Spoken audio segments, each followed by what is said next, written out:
2005 Jetta for my father was not working. The fan wasn't working properly at any of the other speeds. So you can see speed 1, 2, 3, and then only works on 4 here. So I started taking it apart, and I unscrew a couple of screws from the bottom right here beneath the glove compartment, and I just ended up pulling the cover. You can see that the base has options for 2 screws in here. The culprit, there were 2 parts. This harness right here, you can tell is completely burnt, and you have a second cable already fried. So there's 2 things that you need to fix in this case. Number 1 is replacing the HVAC blow resistor. What you can see here is completely corroded and old. 99% of the time the culprit is this resistor right here, but who wants to work with a unit that looks like this, right? So the whole harness was charred and melted into it, so I have to break it off.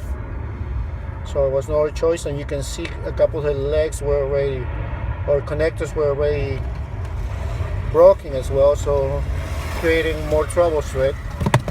So I got a new part right here, brand new unit. It only costs like a $25, 30 bucks, depends the brand that you want to pick and how much you don't want to come back and redo this work all over again, right? Simple. The big problem was trying to find this little harness in here. I went to the dealership and they were trying to charge me $5 for just the black cover part and $15 for 2 wires, because they're supposed to be made of God knows aluminum or platinum, and the dealership was trying to give me a run for it. So do a lot of research and much make it happens. I ended up buying the 645-707 blower resistor harness from Dorman. I ended up buying it on a US website. Cost me literally $15. Obviously Dorman makes really good quality products, that's for sure. No manufacturer in the US, manufactured in China, but you know, have the name of Dorman in it, so should be okay.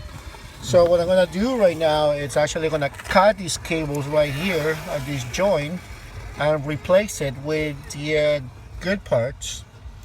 And only thing that I would recommend you guys is to make sure that you label each harness on each color, because it says numbers 4, 3, 2, and 1. Okay, and then the colors in these harness, the new harness, it says as well 4, 3, 2, and 1, but you can tell the coloring system is not the same. So I would strongly recommend you to grab a piece of duct tape or masking tape and label each cable, so that way you don't cross and connect it to the wrong side and create a fire. There is no necessary for you to disconnect the battery, although everybody strongly recommend it.